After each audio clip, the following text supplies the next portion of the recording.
So, welcome to the University of Baltimore's Anti-Racism Coalition. Today is Wednesday, July 15th, and it is 3:08.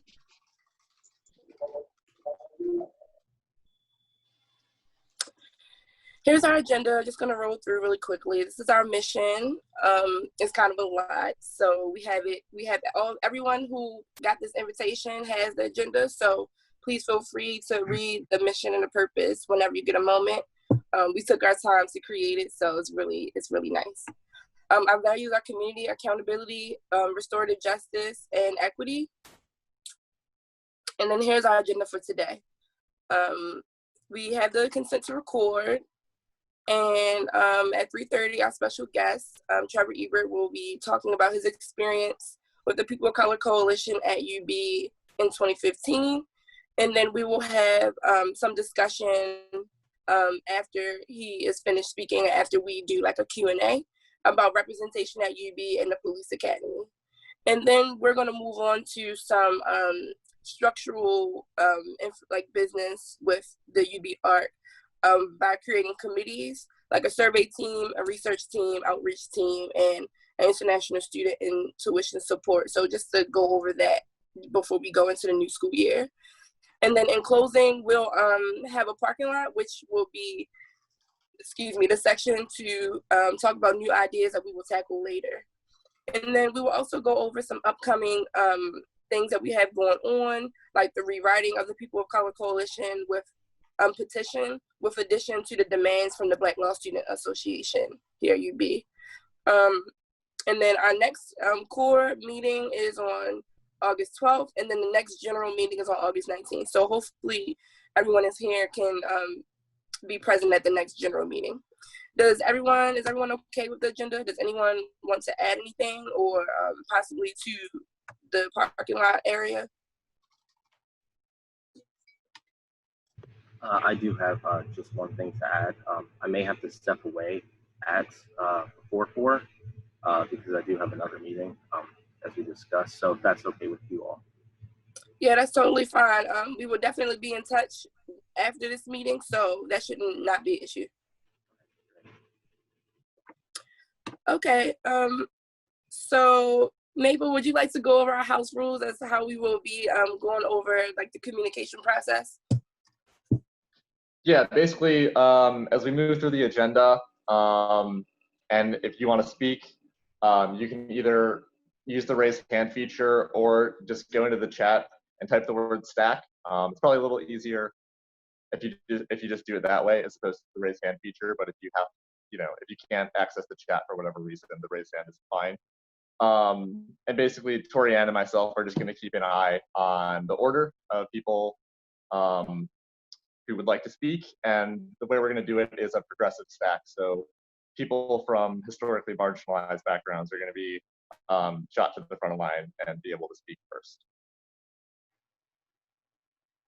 Does anyone have any questions about that? It's a fairly new process to me, and if you do have any questions along the lines of like who gets to go next, please just talk to Torianne or Maple throughout the process, and we will make sure you get a chance to speak no matter what.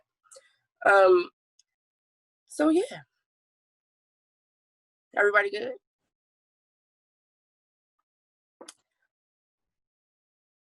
One more thing. Okay. Yeah, if it's your first time speaking, if you just want to do a quick introduction and give us your name and preferred pronouns, and then go on to what you'd have to say, that would be very helpful. Cool. Yeah, thank you. That's important. All right, so on to our icebreaker. When we're gonna go around, just say our name, something cool about yourself that you find important. And one question that we'd like you to answer is, how did you find out about this meeting? Or what do you hope to accomplish by being here today? We can start with our guest speaker, Trevor Ebert, and then we'll go to our members and then everyone. You'll have to repeat the questions again. I'm sorry. Oh, I'm sorry. Okay, so how did you find out about this meeting? And or you can answer either one. No pressure. How did you find out about this meeting, or what do you hope to accomplish by being here today? I found out about this meeting through you, Ashlyn, so thank you for reaching out. And I hope to accomplish that through my experiences at University of Baltimore, that it provides a little bit of insight to you all going forward on, fighting this battle. Thank you so much. Maple, Torian, or Zoe, you can go next. I can go. I was also gonna offer if we want to do it popcorn style, where like basically whoever goes chooses the next person until we're out of people. Does that work? Yes, it does. So my name is Torian, Tori for short. Pronouns she, her, they. And I found out about this meeting when I got an email about the police academy, and I was like, who's doing work on this? And I got in touch with Ashlyn, and here we are today. So very grateful for the journey, and I'm in it for the long haul. I'm gonna pop it over to you, Ashlyn. Oh, hi everybody. My name is Ashlyn. I'm a rising senior at UB, and I found out about this meeting mainly because we had started, I had organized a conversation back in June that was talking about the death of George Floyd. And then from that point forward, we created a group, and now we have the UB Art. So, yeah, I'm gonna pop it over to Deja Renee. You can go next. Hey y'all, my name is Deja Renee. I'm sorry, I'm at the inspection place for my car right now, so it's gonna be a little loud. But my pronouns are she and her. I heard about this conversation because Ashlyn, as she said back in June, had the conversation of the murder of George Floyd, and that sort of got me thinking about what we can do at UB, because, the campus is very diverse, but it's also, we're kind of hush-hush about what goes on in our own communities, and, I feel like that should change. There should be a constant conversation. So that's why I'm here. And I'm gonna pop it over to Maple.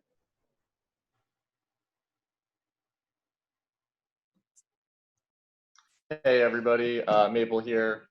They, them, or she, her pronouns. I don't want to take up too much time. I want to, get to hear everybody else's, what they have to say. But yeah, I think that there's a lot of things, that we need to talk about going on campus. So just looking forward to getting into it.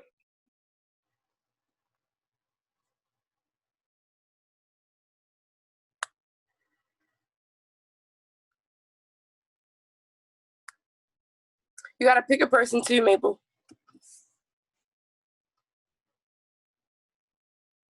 Sorry, my bad. No. Sarah, do you want to go next?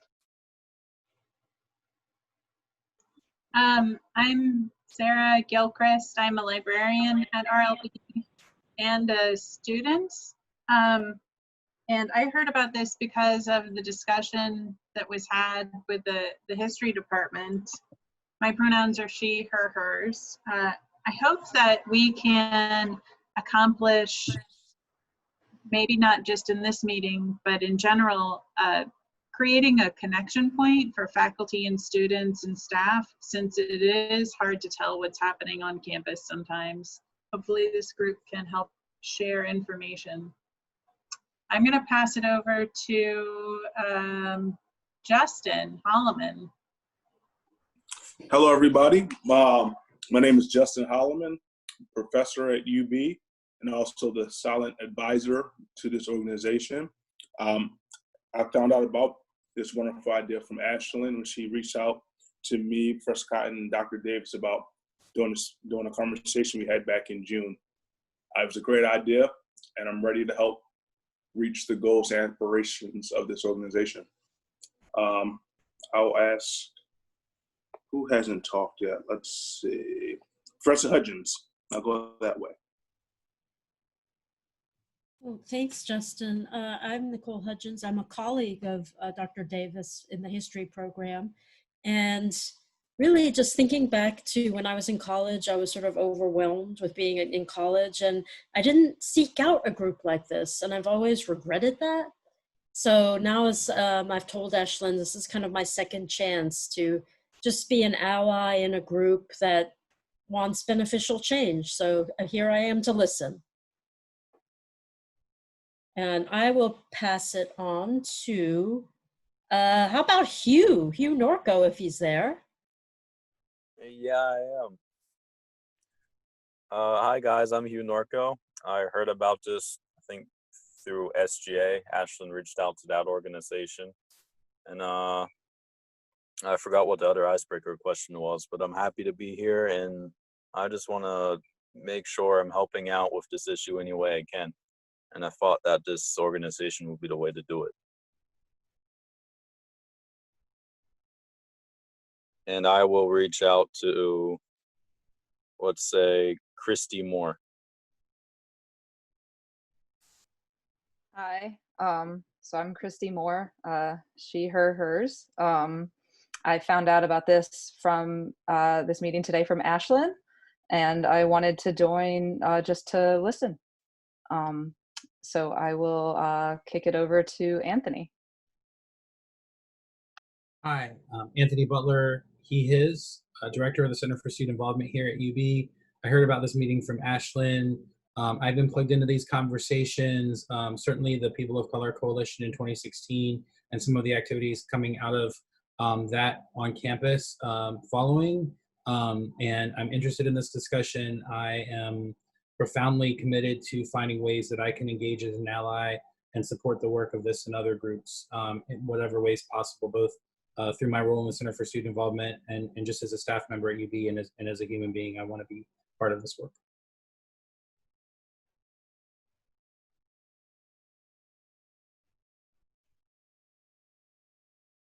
You can go ahead and pick a person, Anthony. Oh, sorry about that.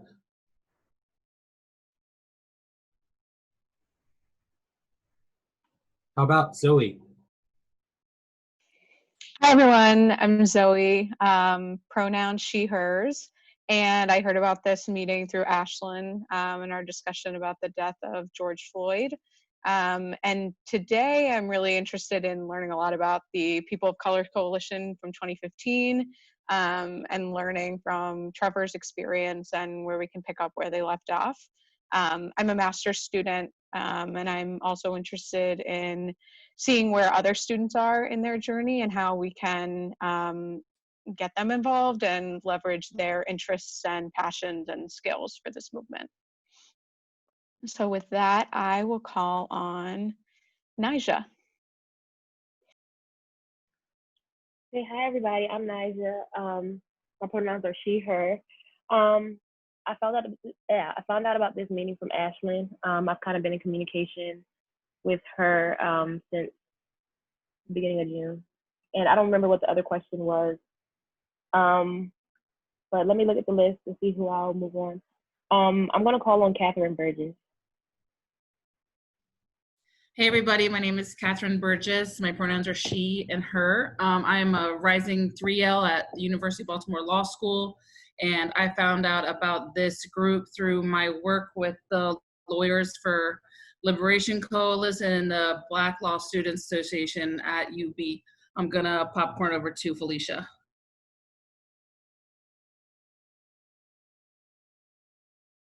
Hi everyone, I'm Felicia Fabulous. I'm a rising 3L at the University of Baltimore School of Law. I heard about the meeting because I had commented on one of UBalt's main Instagram posts inquiring about why they aren't supporting Balt's petition to terminate the relationship with BPD. And so in response to my comment, someone from UBR commented and encouraged that I come to this meeting. So I'm just interested in hearing this discussion and really seeing what comes out from it, because there's a lot that needs to be done at the law school in terms of anti-racism and anti-other oppressive systems at that school. So yeah, I'm here, just to hear and see what's going on. I'm gonna popcorn over to Mr. Deli, Mr. Devon. Okay, good afternoon, ladies and gentlemen. My name is Davon Deli. I'm a senior at the University of Baltimore.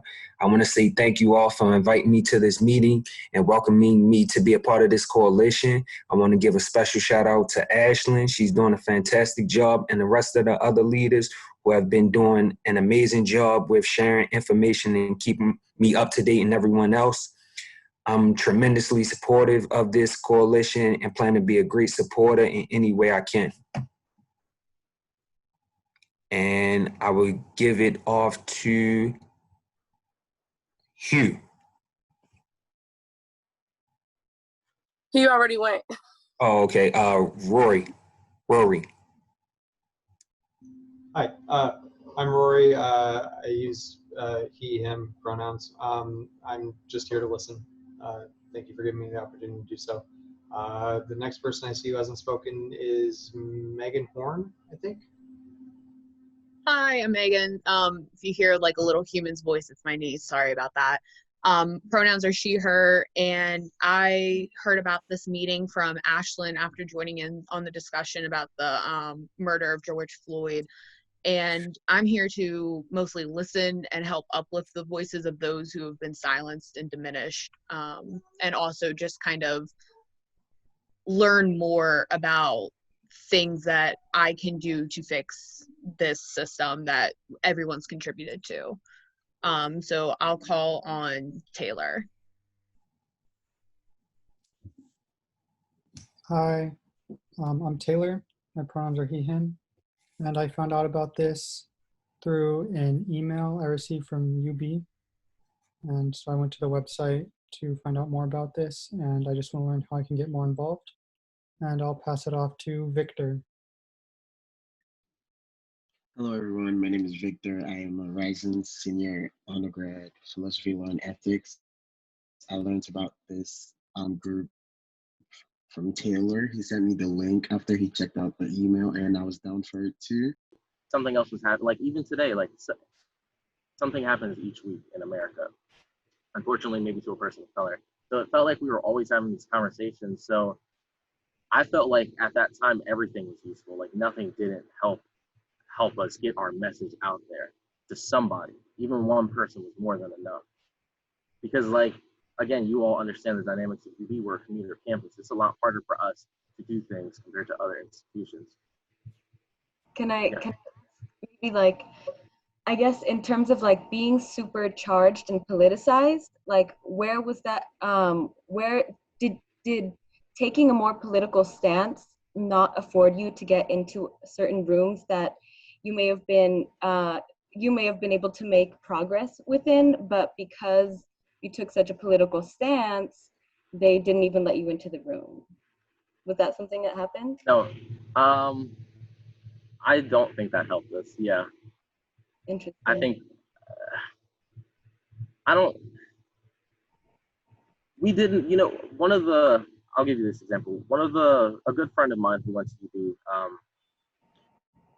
at the time we created this coalition, whose voice wasn't a part of our request, he felt like we rushed it. We were too charged. He felt like we should have took our time, found our way to work within the system. And I don't think that and I can only speak for myself, I can't speak for the other members, can't even speak for my brother. Yeah, I felt like we just went straight forward. We didn't really try to figure it out. Because it takes a long time to create change. That's why we're having this conversation today. Yeah, and that's what I'm trying to understand is like, will they respond? How will they respond to abrasiveness? And if the thing is with a campus, with the student body who is cycling through every 2 years, it's in their favor that we get tired and that we focus on other things. Yeah. So it's like, I'll give you an example. When Betsy DeVos came to speak at my commencement in December 2017, I was serving as secretary on SGA at the time, and we were livid. And like at that time, we were thinking of all these like radical things. Maybe I shouldn't say radical, I don't know. But just like things to do on campus to show like how frustrated we were. So like inside and you know, at our age is that time when we feel like, you know, let's go out and do these things. But honestly, you just have to play the long game. Yeah. I hope that helps. It does. So Trevor, how can we find you and connect with you further if we need you for support or people just want to be your friend? I took a step away from social media to focus on reading more and whatnot. Social media is a distraction. That's just my opinion. You have my email address.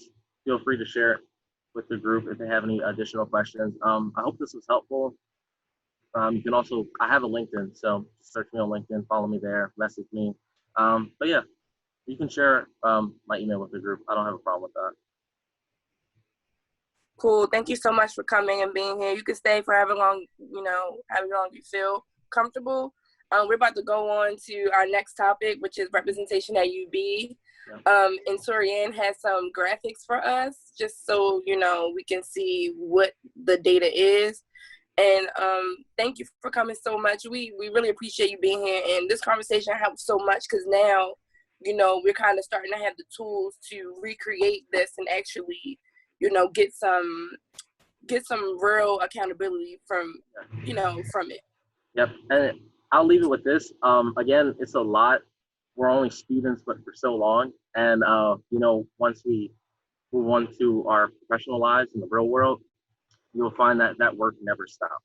I mean, we have staff and faculty on this call, so you know that. Who are fighting for this. I currently work at Hopkins up the street, and we're still fighting for this, in our own office. So the work never stops. I wish the best luck to everyone on this call. And yeah, I unfortunately have a call in 2 minutes, so I have to step off now. Thank you so much for being here. Yep. Take care, everyone. All right, and next to the floor is Torianne. She'll be sharing with us about representation at UB.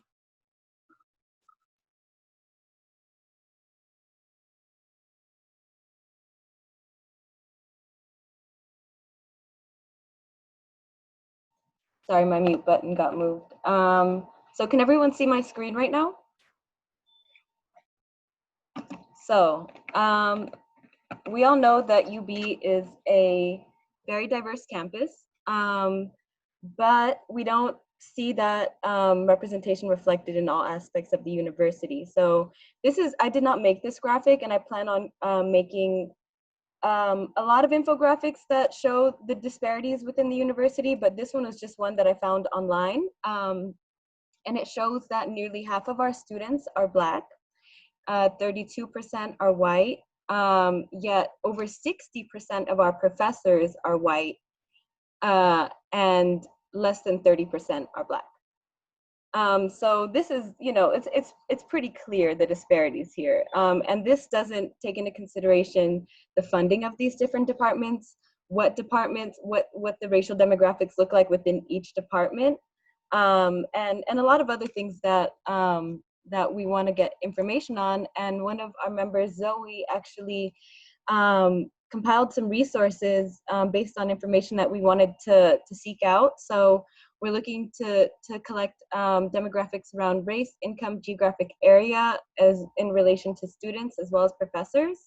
And this is a conversation that I think can carry into, I think that it's important to connect the struggles always of what's happening. And so I know that right now, one of the things that's happening in the Baltimore City Council is that they're trying to get all the police to be from the city, or at least a certain percent of them. And they haven't been able to make much progress on that. But I think that relates also to this conversation of how can someone teach students from completely different experiences. And again, this isn't even my place to really be talking about this. Other people, can relate to this experience on many different levels. But so that's in relation to the agenda. So yeah, representation, and this is, relating to the People of Color Coalition. And yeah, so that's, I really thought we should open this space for discussion because, I think that we all know to a certain degree, but I think that all of us are here have different experiences. So I'd like to open the floor for anyone to share their thoughts.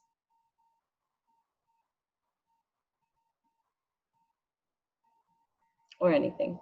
I think that it's pretty disparaging. Sarah, you can go ahead. This is something that we've talked a lot about in the library profession, and there's a lot of research being done right now. Obviously, librarianship has been highly feminized, and it still remains largely white and female. And so one of the things that we've been asking that I think is something that we could talk about here is whether or not students here at UB feel like they're being encouraged to move up this track, to like fulfill the higher degrees that are needed to become professors in their areas of research. It's really difficult to do that, and there are obviously a lot of systemic racism hurdles in the way, but I'm interested in how many students are interested in pursuing higher education so that then they can help change this. It's a slow, long process with a lot of hurdles in the way. Is anybody thinking about helping to diversify their discipline?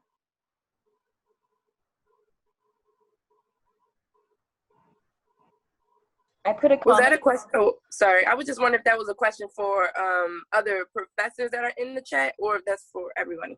Well, so the way that it works is that if you become a professor, then eventually you hopefully get tenure and you stay in that position for a long time. And so what we really need to look at is how we can hire new faculty into positions that are opening up. And that means creating new candidates for new faculty positions that are from underrepresented groups. So I was asking the students in this group if they felt like they would be willing to like pursue the degrees needed to create better candidates for the faculty in their discipline.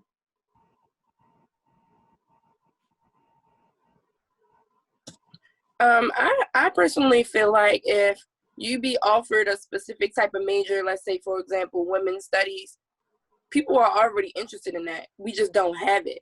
So it's like if they have a track where people could come in and learn African-American history and major in it instead of just majoring in history in general, people would come here and that would be attractive to students that look like me, for example.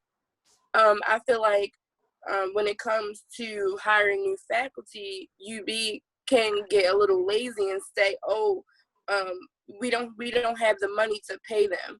My thing is that's just showing that there is a difference in how you pay Black people versus white people.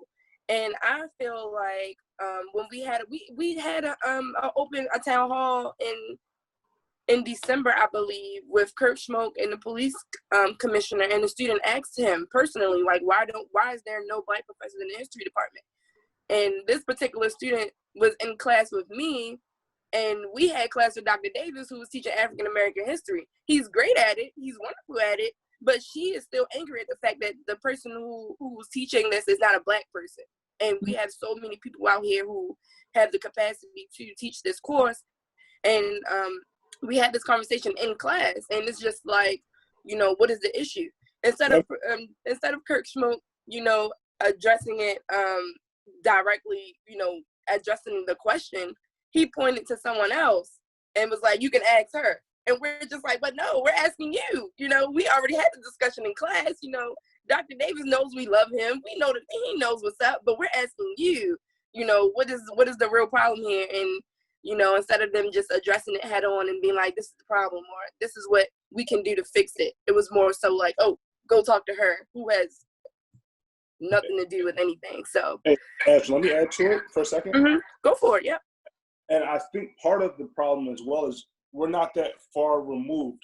My mom was the first generation college graduate. I am the first generation professional degree holder in my family.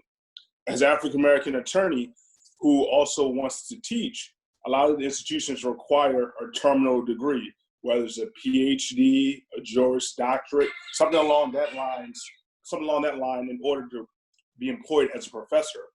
The generation of African-American attorneys, we're coming. We are definitely coming, but we're not that, we have to catch up. We didn't start at the same place.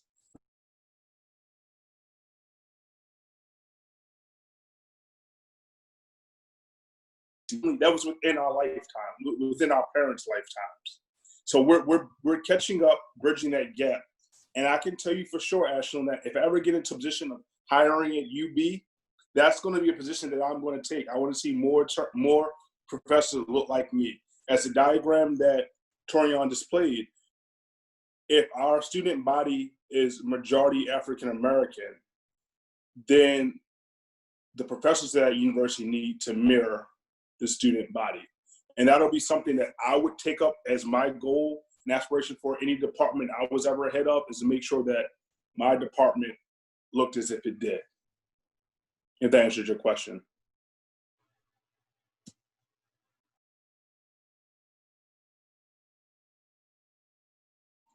Yeah, I think one thing that I like to add is like, yeah, that's true. We, you know, a lot of us, we really aren't that far removed. Like would be like, when I graduate, I would be the first person in my household to graduate college, which is kind of a big deal. But also, like, what about the people who have already graduated and have sought these positions or are out there waiting for, you know, these opportunities to come around? And I'm sure that there have been people or Black folk who have come to UB looking for opportunities, and UB probably turned them down. I don't know how accurate that is, but, you know, that just, like, I'm just curious as to why there's not as many as it could be. Because when I went to McDaniel, you know, McDaniel was predominantly white, but at least we had a couple Black professors, or at least we had a Black professor teaching African American history. You know, at least one in the history department, which was, I'm not even gonna say it was satisfying, but it was okay for me. Like, it was something there, which is I don't know. It's just something to think about. Is there anyone in the stack? If not, can I go? Stack's open. I have a question for like the faculty who are here. One, how much transparency is there between like your salary compared to everyone else's?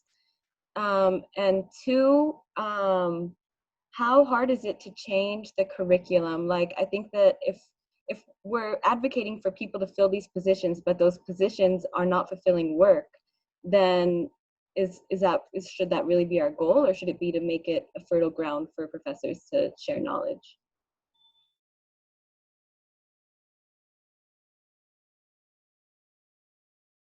I think Dr. Hudgens has her hand raised.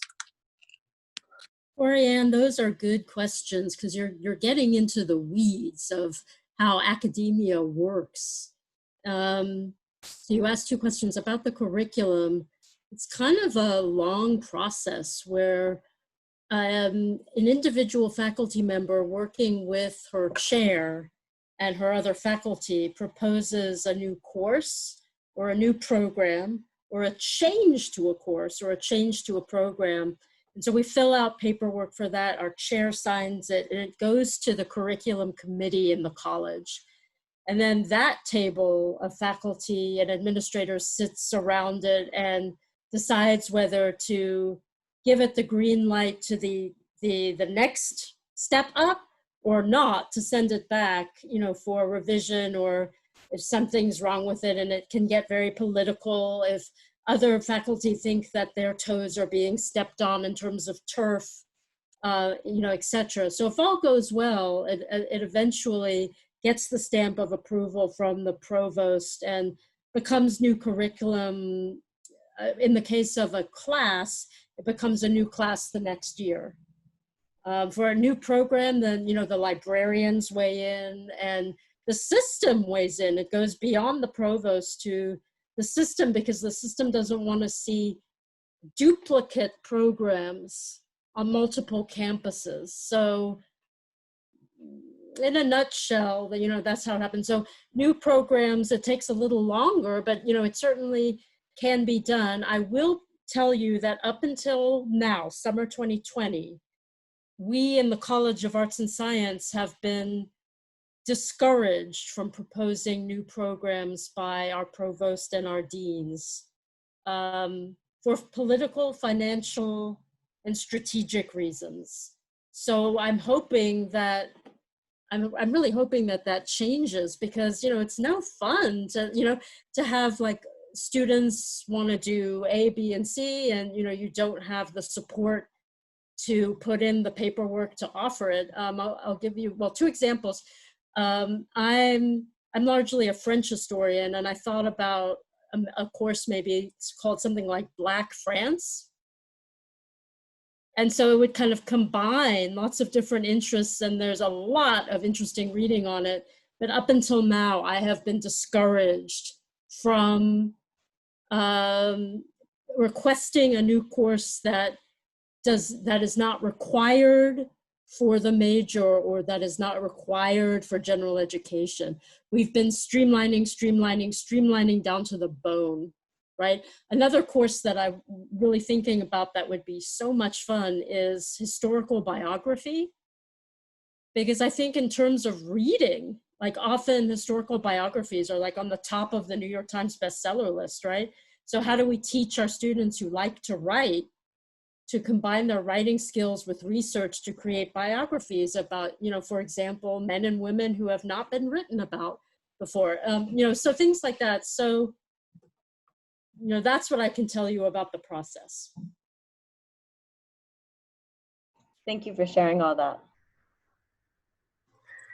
Honestly, I feel like that's not okay at all. Like none of what you said is okay, because I feel like if they're holding curriculums and doing things for political purposes, or for I don't know, for whatever the reason is, besides looking out for the students and making sure that students are getting the education that they want and desire, I feel like that is not okay. I feel like I should go into an institution and see, a variety of different courses that, even if it's related to my major or not, I should be able to take it. I took a civil rights, I took a Civil War and Reconstruction class, and that's not required for my major, but I still took it, and it was a terrible class, not because of what it was, but because of the professor that taught it. But that's the conversation for another time. But it's like, that wasn't required, but we still had to take it. It's interesting to hear you, Ashlyn, and Torianne keep coming back to this theme of it's not good for the students. And I think if nothing else, people on campus need to hear that. Well, it's like, what are we here for if not the students? Like, right? Makes no sense. Like, what are we paying tuition for if we can't even get a class that we want to teach, that we want to learn? Like, if I can't pick a class, like, oh yeah, I want to learn, I want to take this class. What is the purpose of me paying tuition and being like? Go ahead, Maple. You can make your comment. Yeah, I mean, I think we're all pretty much in agreement, professors and students. So I guess I'm just interested in hearing from folks, like, what power can we leverage to change this? Like, what can we do to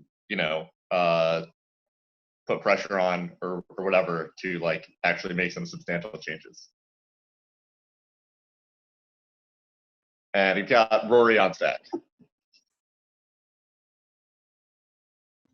Hey, I don't have a answer to your question, so I can skip my turn. I had a question for Professor Hudgens, but it isn't that important. Well, if it's something you want to get off your chest, please feel free to just ask the question. There's no pressure. Okay, so I want to contrast that. My economics class this past semester was written and entirely administered by Pearson. My economics professor had they taught the classes, and they were a good professor. I don't want to discourage them in any way. But the entirety of the curriculum is written by this third party organization. Well, Rory, is that in the business school? This was Economics 200 by Girl. It was a very basic level course. I'm not saying like this is the end of academia. I'm saying like it feels like there's not just the issues that you were raising, but also another issue, which is that the not new courses. I think this course is new. I've never taken Economics 200 more than once, right? No, that it's very interesting to hear you say that, because I've talked about this in another context. Pearson is out there to automate your education, right? And to pretty much remove the human faculty and automate the teaching learning process. And they send me emails that come to my UBalt email, and I'm thinking about sending a cease and desist, letter, because that's their business plan. Right, and it is such a pervasive idea that like we can take all of the curricular planning, right, and turn it into a product that can just be bought up by universities or whoever needs to use it. And I think for Rory and for anybody else on this call who have experiences like that, it's very important that you go to your college's dean and complain, because they'll listen to you. It might embarrass them to do something about it. So please don't hesitate to complain to your dean. I see that Megan is stacked, and I was wondering if after Megan speaks, if someone from the law school can speak on their experiences with representation, just so that we can just bring it full circle and not leave you guys out of the conversation.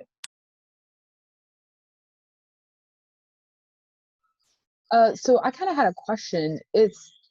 This discouragement just doesn't seem right. It seems like it's almost like a violation of some sort, whether it's a state or federal violation, or if it's just kind of like an ethics thing. And if there is a violation, I think it needs to be brought to light that this is happening, because in all honesty, I don't want to attend a university that is doing that, because it makes me upset, it makes me angry, it infuriates me, and it makes me think that that there's something being withheld from my education. Kind of like what Ashlyn said, like I took a civil rights course in the spring of 2020. I'm a criminal justice major, and my minor is literature. Like history has no part in my major or minor, but I took it because it was with Professor Davis. I thought it'd be fun, and it was great. But it's also like, what else am I missing from this discouragement? Am I missing a course that could maybe just be a fun kind of like filler course that I need to help me graduate? Or am I missing something that is actually going to be relevant to my major or minor? And that really angers me, because what is my tuition dollars going towards then?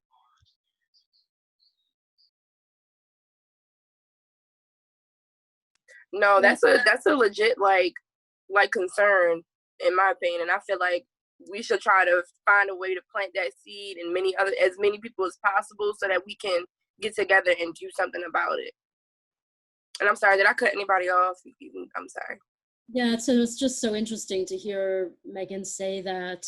And yeah, I think I wrote something in the chat. The thing that's been happening is an attempt on the part of the administration to help the students graduate as quickly and easily as possible. And part of that is because of, not just at UB, but nationwide, a kind of a shocking rate of dropout that happens. So UB is trying to reduce that by streamlining the student's path. But I think what happens in the process is that the bright, ambitious, curious students kind of get left, to the side.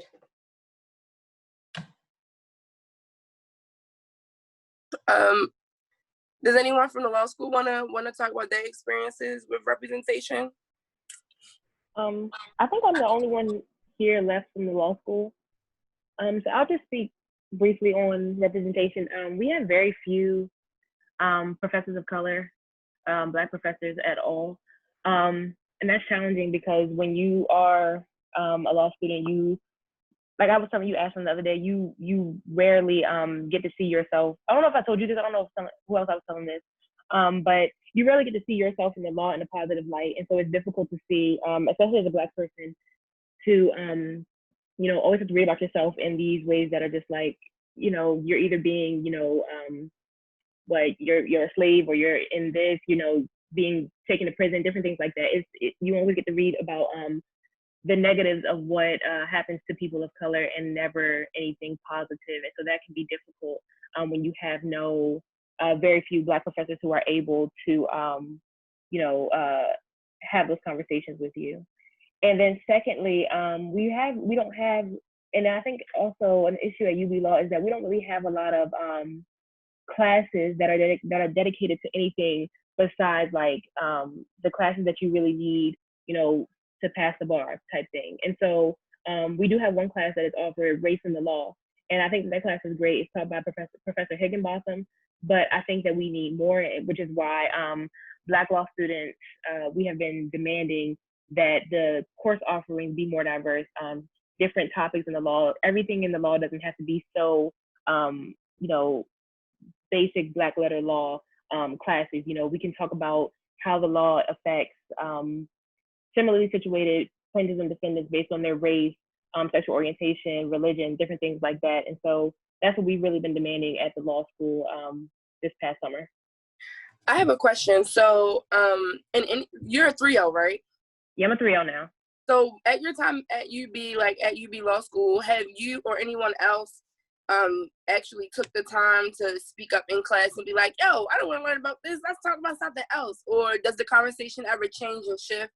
So even if it's problematic, even if it's like, we talking about a hot button topic and somebody says something offensive, like, do those conversations come up? Like, is there an opportunity for students to speak up and say, hey, we don't want to learn about this? It's not so much as like we don't want to learn about it, because like if you're a law student, like you have to learn about specific stuff. Like in order for you to be able to like be successful, you have to learn about specific stuff. However, when, for example, in constitutional law, I know you want to be a law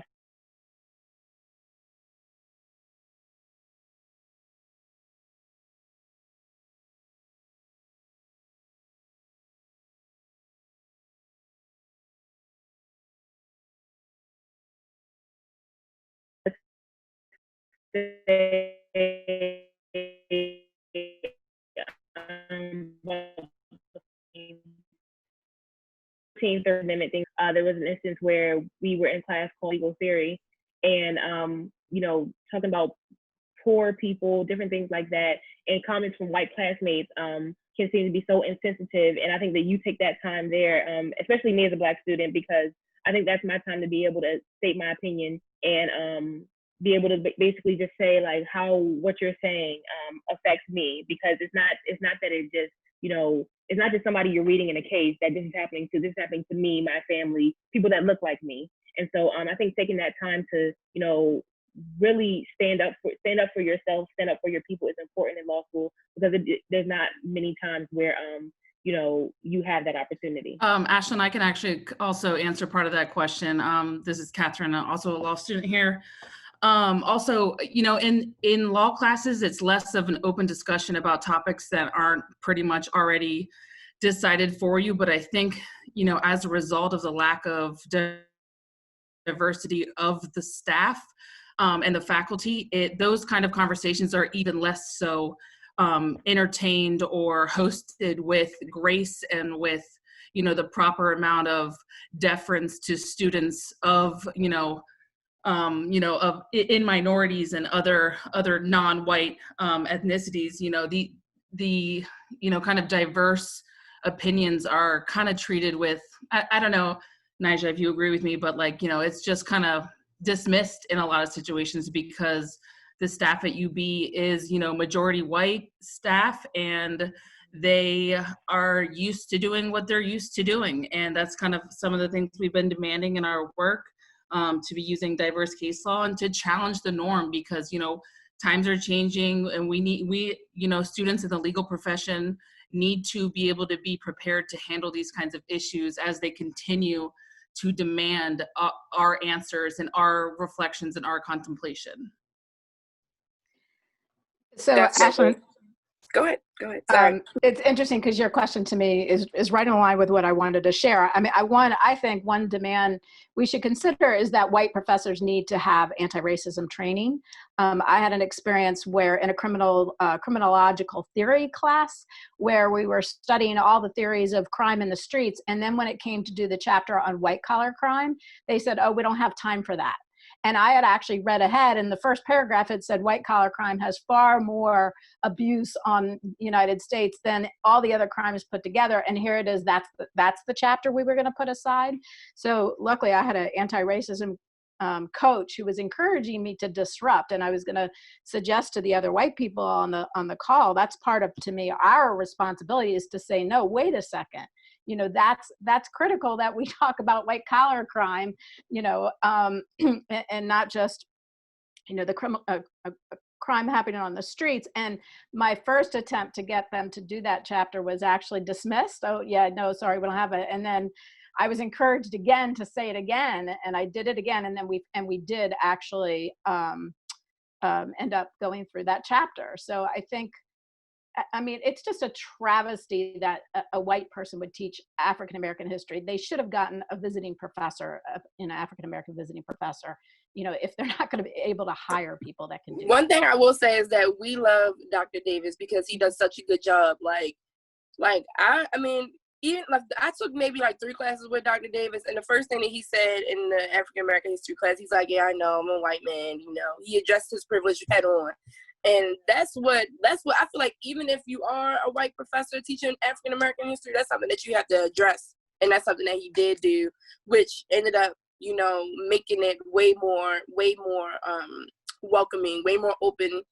And it kind of changed the dynamic of how other Black students probably thought about, you know, a white professor teaching African-American history. So it's like that dynamic is important. Just, you know, having white folks address their privilege and even like taking the time to get to know students, you know, it's really not that hard. But, you know, I had a professor who didn't check their privilege when teaching Civil War and Reconstruction. The only Black person that we talked about in that class was Uncle Tom's Cabin and Frederick Douglass. That and you know, the whole class, you know, we was good. I didn't have any problems, but I did address it in my final paper. So I was like, I'm not gonna say anything this whole class. You know, in one class he even mentioned that one of his favorite Confederate soldiers was, I remember his name was R.B.G. Beauregard or something like that. I don't know if y'all know him, but I remembered it. Like, it's in my brain. He said that was his favorite Confederate soldier. I will never forget it. But who's next on the stack? We have Megan. Yeah, thanks, Ashlyn. So just 2 quick things. One, the fact no one should have a favorite Confederate soldier. To me, that just screams racism. That just screams, I'm a white supremacist. So that is, in and of itself, I'm sorry, I would have reported that to somebody just because that, and I'm a white person, like that makes me uncomfortable. I can't imagine what it's like being someone who's Black or a person of color and hearing that.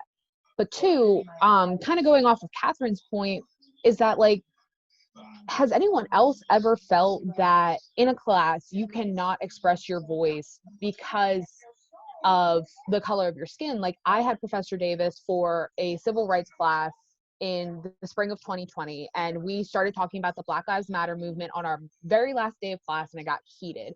People were screaming, and people, including myself, were getting very heated, saying like, this is an important issue, we can't ignore it. And I felt as though it was all white people talking. I felt like the Black people and the people of color in that class were not able to express their voice because it was either being drowned out by the white people, or we were speaking over them, or they just didn't feel comfortable voicing their opinion, whether it was going to be they would get backlash, they would be met with violence, they would be met with resistance or anything. So I was just wondering if anybody has ever felt that. I'm very fortunate that I have not. And I attribute that to my white privilege, because I could say whatever I want and not feel like I'm going to be met with threats of violence or resistance. Well, for me personally, I'm the type of learner where I engage by speaking, and Dr. Hudgens knows that. Like, I did not like anything that we talked about. I raised my hand every single time, but it really just depends on the type of person that you are. And I would hope that, like, you know, the shyer students who are in these situations, you know, find the courage somehow to speak up. But I don't have those problems just because I'm just an outspoken person. That's just me.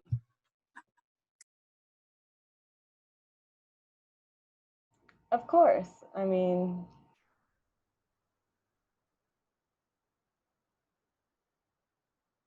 definitely had professors like get tired of me too. They might be more open in the beginning, but then once you're persistent and they're like, oh, she's going to be a problem the whole time, let me not. And also just seeing how they respond to my comments versus like some of my Black colleagues like saying the same thing, it's very clear.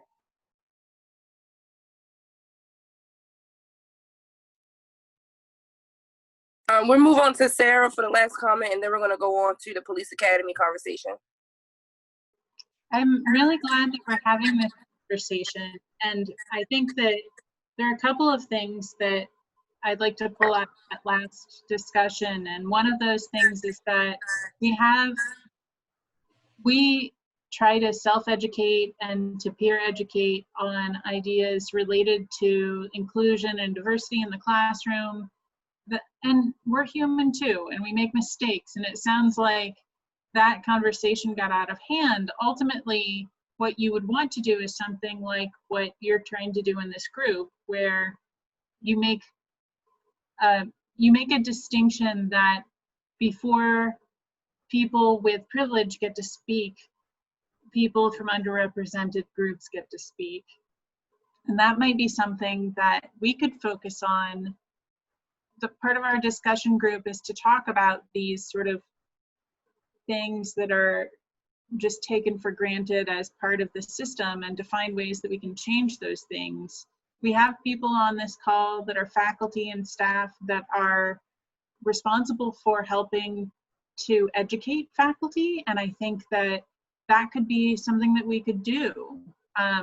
We can talk about ways to interrupt that, ways to figure out how to make sure that people get the time and the space to talk about those things. I think sometimes people get scared because when it gets heated, then they're worried about how to manage that.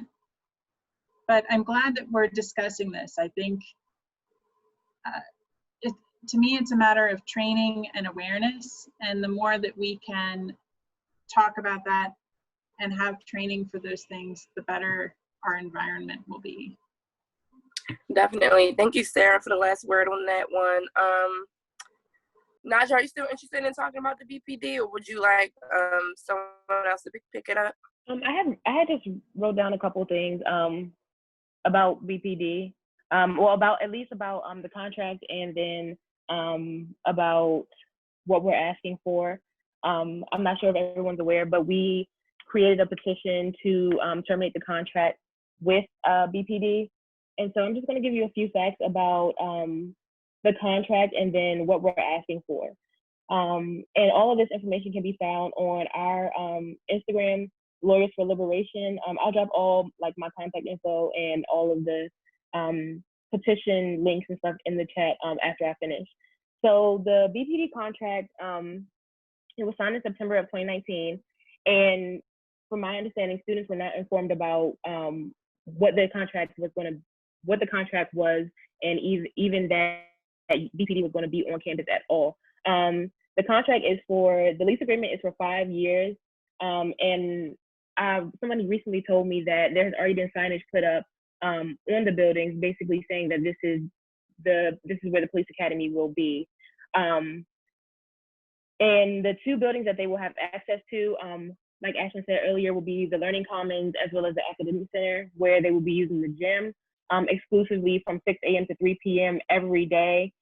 Students are not entitled to the gym space until 4 p.m.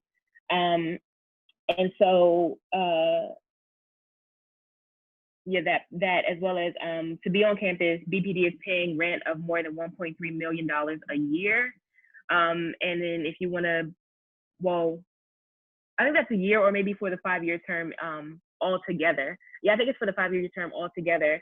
But for each month, they're paying $109,866 and $83 per month, and that is at a rate of $14 per square foot. So that's just some facts about the contract. So what we are asking for is for the University of Baltimore to terminate its contract with BPD, remove them from campus, and lastly, to also remove UB Police, because it is threatening to Black students, other students of color, to have a police force on campus that carries weapons, or even doesn't carry weapons, but just to have a police force in general on campus. And so these are the reasons why we're asking for this, is because the DOJ found in 2016 that BPD specifically and aggressively targets Black people, and where, like Torian said earlier, where the university is made up of almost 50% of Black students, it is traumatic and threatening to have them on our campus. And also a few other reasons, there has been a tuition increase, even though BPD is paying this amount of money to UB every year. Just from 2018 to 2019, there was a 1.54% increase in tuition, and it continues to rise. I know this year, well, last year it was $9,000 for in-state students, but this year has raised by another $200. And so, yeah, those are all the points I had. But you can find more information about everything that is in the petition and everything that we are advocating for on our page, Lawyers for Liberation, on Instagram, and I'll drop all of that in the chat. And Linda had made a quick correction that they're paying $1.3 million every year, like every year of the 5-year lease, basically. Okay, right. Thank you. You're welcome. Just to add on to what Naja is saying, so I found out about the police academy coming to UB. I was on Twitter and I saw an article that said, well, now the BPD will be at UB. And I have an issue with it because I feel like for the Baltimore City Department to be getting as much money as they get every year and to get as much resources as they get every year, and for people to be paying taxes to go into that institution, I feel like they could have went anywhere. So many places for them to be a state institution. I feel like they could have went anywhere in the state. They could have went anywhere in Baltimore City, anywhere that was not a college campus, that people come and learn and have their own space and pay for the spaces, even if they are abandoned. I feel like. Can I add to that real quick? Yeah, go ahead. Really quickly. I also just wanted to say that before BPD was coming to UB, they actually were in negotiations with Coppin State University, and basically dropped that and came to UB because UB would be ready sooner. I think there's a few articles in that, but you can just look up like Coppin and Police Academy and read about that. Yeah, and I feel like they shouldn't even have went to Coppin. I feel like it's so many different abandoned buildings in the city that they could have, repaired and did whatever they wanted to do with, put however much money. I think Governor Hogan gave UB like $4 million to remodel the Learning Commons, and I feel like that money could have went anywhere. They could have been put at any place, and I feel like UB should have took the time to make sure that space was not abandoned, if that makes sense, instead of bringing the police onto campus. And I mean, that's just how I feel about it. I'm not necessarily against the police per se. I do feel like they should be defunded, but I feel like, there could have been many different avenues that could have been explored rather than this one. And I'm all for their eviction. Does anyone else want to have anything to chime in or any questions? I have something I could share. If no one else does. I want to make sure everyone has space to speak. But something that I had brought up previously is just making sure that we do our research, that BCPD doesn't unintentionally get some kind of funding if we do sever our contracts with them, because Kurt Schmoke is a politician. Like, this has been my experience with him. I've confronted him personally on numerous occasions, including at a scholarship reception dinner with all these wealthy donors. I was like, none of these spaces are exempt from you being held accountable, but that accountability is evasive as hell. And so it's like, where is this $1.3 million going? Why have we not seen a tuition remission as a whole being shifting to online classes, and especially since we're not using any of the facilities, so they're essentially occupying the space, you know, and the rent should be going towards the students who are paying for them to be here. It makes no sense. It makes no sense. And so I just wanted to say that we should definitely just make sure that we understand what will happen after we evict them, so that this doesn't unintentionally benefit them in some way. So, does anyone else have anything to add for that point? Because then we can move on to the next bullet point. I would like to add just one real quick thing to what Tori and Nigel were both saying about accountability for President Smoke and everyone else that was involved in this. I think that the lack of transparency and the clear intent by these people who entered into this contract to keep the students, future students and alumni in the dark about this contract, the implications of the contract on students is alarming, and I think it should worry everyone. When there is statistics and data to unequivocally show that the Baltimore Police Department, you know, targets Black people in Baltimore, and you know, University of Baltimore touts itself as a home, as a haven, as a destination for Black students, you know, and to have a contract with a police department that stands in, you know, in direct conflict with those goals, I think is just really telling, and it's just showing that the almighty dollar is what's controlling the situation here rather than the students and the education at hand. And I think it's just really important that we fight, hold these people accountable, and just remember who should be coming first in the situation, and it's the students at every level at the University of Baltimore. I like that. Go ahead, Maple, and then we'll move on to the committee things.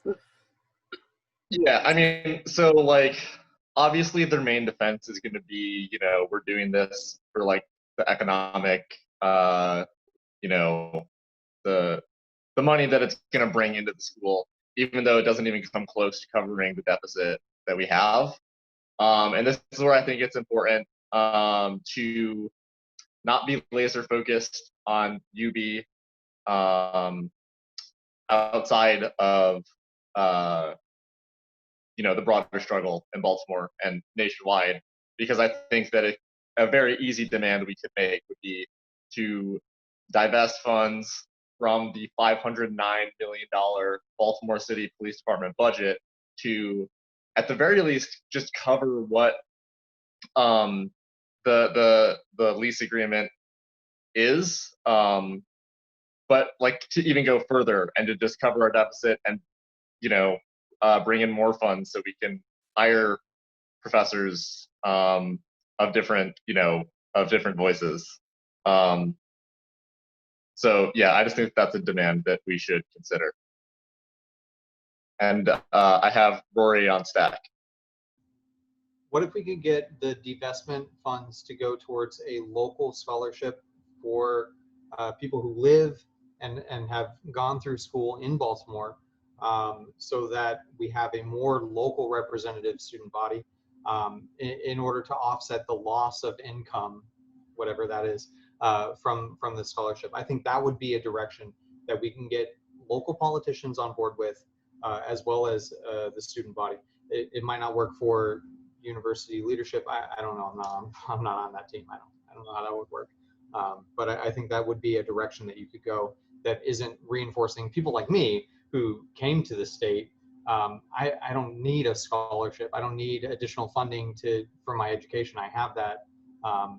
That's fine. But people in Baltimore benefiting from the divestment of the Baltimore Police Department is something that we can do that I think would be beneficial.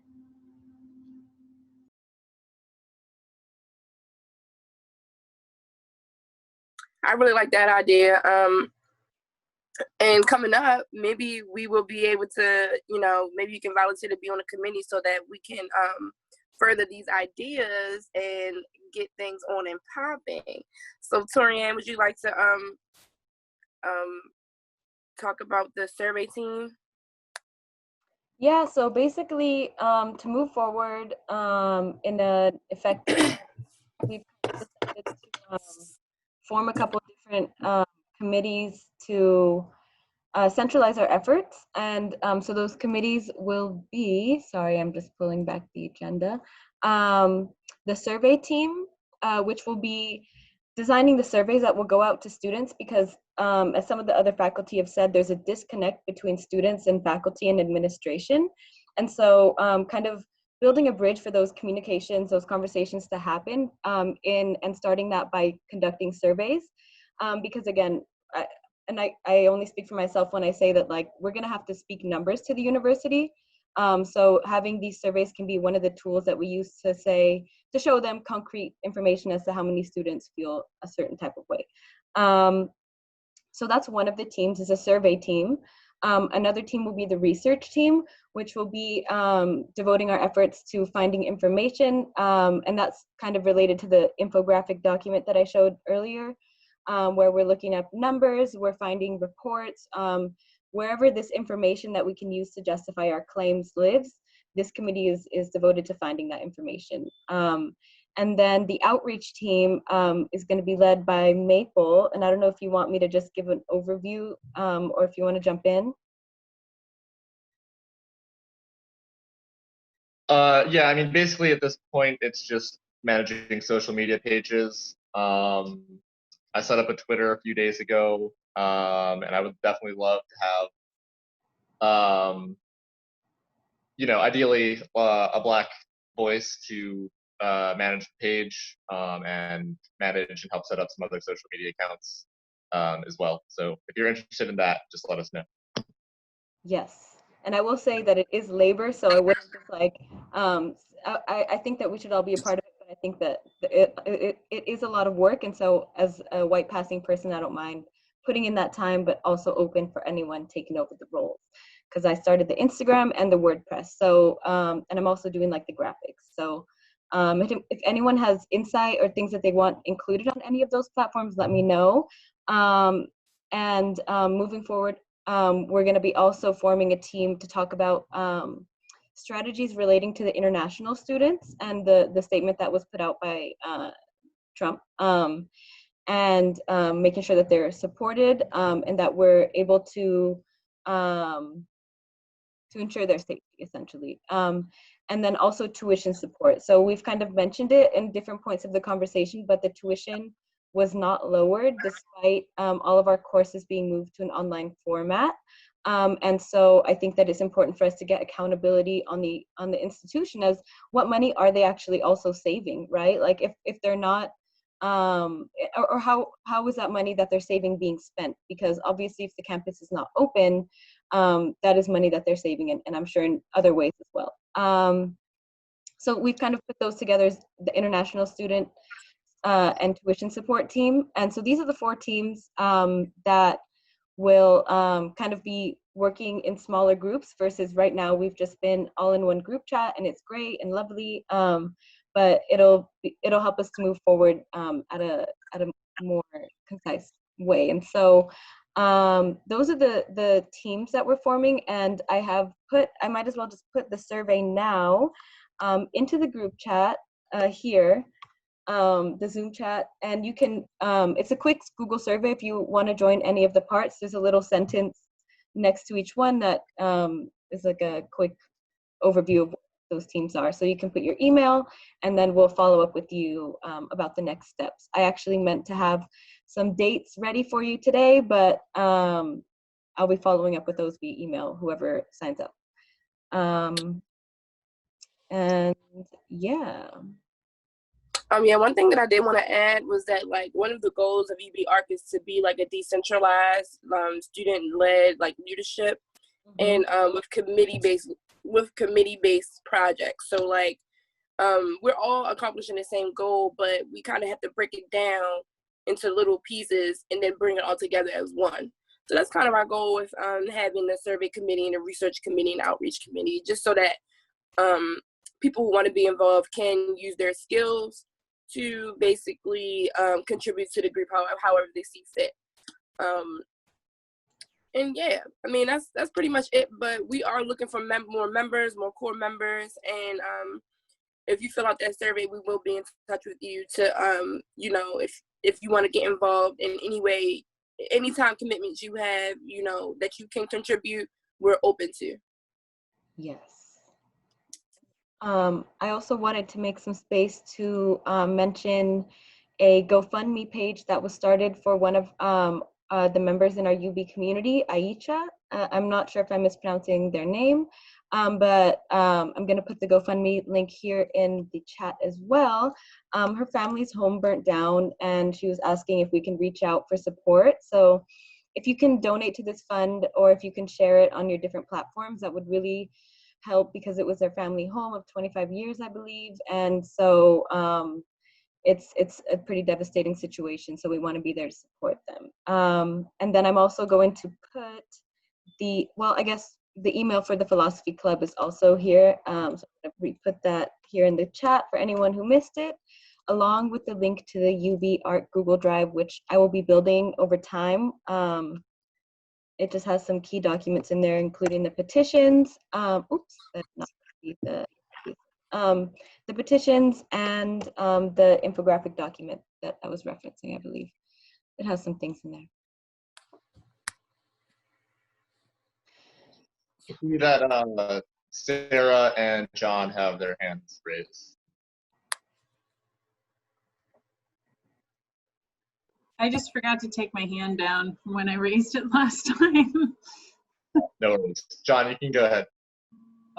Yeah, so you're collecting like petitions and stuff. Do you have a sponsor at the university that is asking for this information and is interested in it, or are you going to try to go and lobby and use this stuff as evidence? Like you use student signatures and list numbers of people who want to do something to try and convince people. Well, we were going to go straight to President Kirk Smoke and to the Board of Regents with our petitions once we finished with the survey and then worked on rewriting the petition. So like once we have a legit petition like formed and, you know, with all the signatures that we need, I think that we were just going to forward it to as many people as possible to get those demands heard. Okay. My concern is if you have somebody who is already concerned about this and they're in the administration or something, or you have, you know, a professor or something, basically you have a sponsor, you have somebody who has weight behind them and then can say, I'm getting this information. If you don't, you can end up with the administration kind of looking at you like you're noise. They could say, cool, you have 1,000 signatures, we have 10,000 students. But if you are also doing, you know, basically deep canvassing, you're talking to people about these issues and convincing them to themselves send an email, make a phone call to these people. They start getting all these people actually directly contacting them. That is a lot of weight. Yeah. Okay. I urge you to not just show up with a document that said, yeah, we took surveys and talked to people, a bunch of faceless numbers or some names on a page, but also try to engage those people. Say, yeah, just send an email, just make a phone call and bring this up. You know, spend 30 seconds of your day. It'll help a lot, because it will help a lot. A large volume of emails showing up in your mailbox. And one thing that Kirk Smoke does do is respond to emails, so that's a really good idea. And we can bring this back to the core members, and we will talk about how we can get these demands out there. Like, what would be the best strategy? Like, do we send one demand and then have people like chime in and they send an email, you send an email? Like, you know what I mean? Like, we kind of really have to plan it out. Like, would you be interested in helping us with that? If you give me some information on what I have to do to help, I can see. I'm not okay, sure. great with people. I like people's problems and try to fix them. So, but yeah. I'm not well organized. Well, I think that you bring up a great point in that the faculty and other administration here present may have connections that we can use. You know, as students, it may be harder for us to understand that higher level infrastructure and who is actually the correct contact person. So maybe if everyone who's here still can, I encourage you to hold yourself accountable to that, and to stay in the loop and say, hey, this person might be a good person to contact about this. I know that other faculty have done that for us in the past. And I wrote down a list here of, the University Faculty Staff Senate, the deans, the curriculum committee, and finding sponsors in different departments. So we do plan to take a very broad approach. Okay, good. Thank you. Okay. Anything else on the agenda before we close out?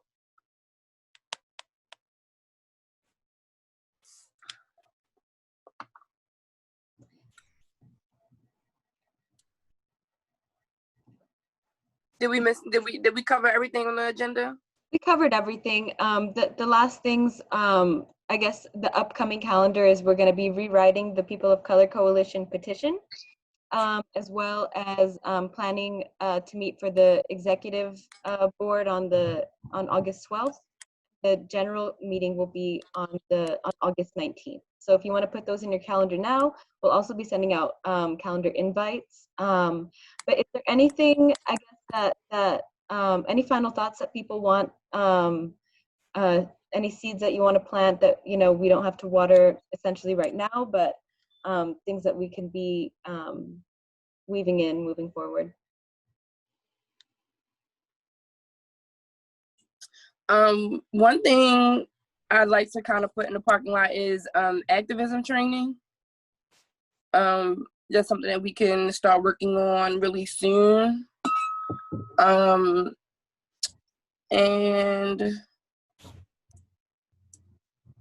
I think that's pretty much it.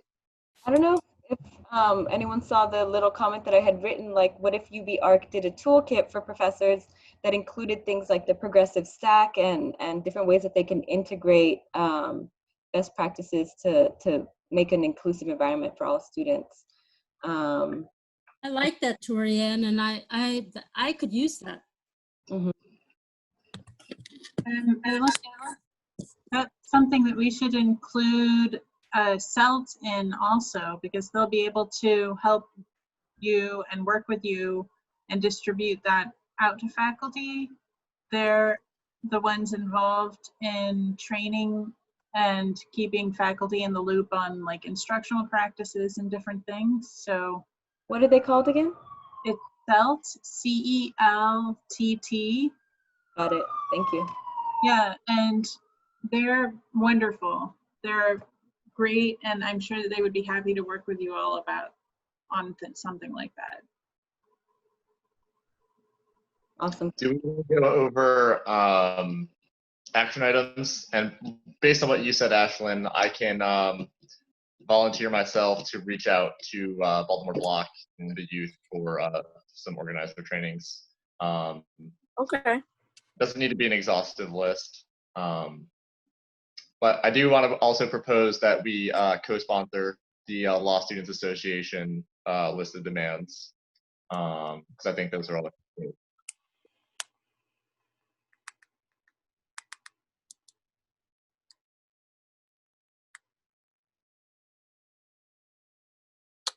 Go ahead, Rory. You have something on your mind?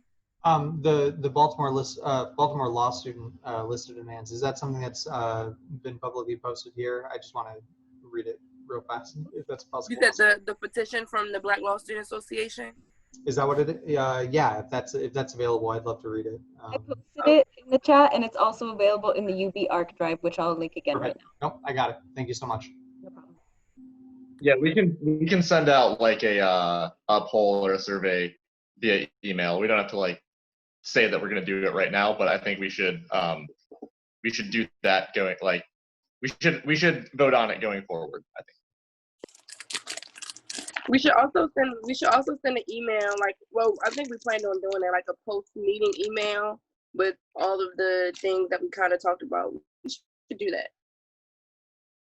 It might be a lot of emails, but Professor Holloman, do you have anything that you want to add before we leave out? I don't. I'm sorry. Oh, you said Holloman, not Hudgens. Sorry. What, No, go ahead, Professor. Sorry, Justin. I didn't catch what Ashlyn just said. You said something about a post-meeting email? Yeah, so like we were just thinking about sending like an email after the meeting with like a mini survey, like how do we do, is anything that we missed or whatever. And then also probably with the things that we talked about in the meeting. Like a summary. Mm-hmm. Like a little summary. Yeah, the only thing I have to add is I think I'll highlight a point that Torianne said a few minutes ago. A lot of times when we're bringing about change, it's not necessarily about what you know, it's about who you know, and it's about the relationships you have. So let us focus on not only making a plan, but also developing relationships to help make the plan come to pass. And I think that we have the right people and the right mindset in order to, one, lay out the plan, but two, build the relationships necessary to make the plan a reality. And I'm excited about this upcoming year. Thank you, guys. Thank you, everyone, for making the time today. Yes, thank you so much. Thank you, thank you. We stayed relatively on time schedule, too. I'm surprised. Yeah, for the most part, we did. Thank you, everybody, for coming. And that concludes our meeting for today. Yes. Stay in touch and stay well. Nourish yourself.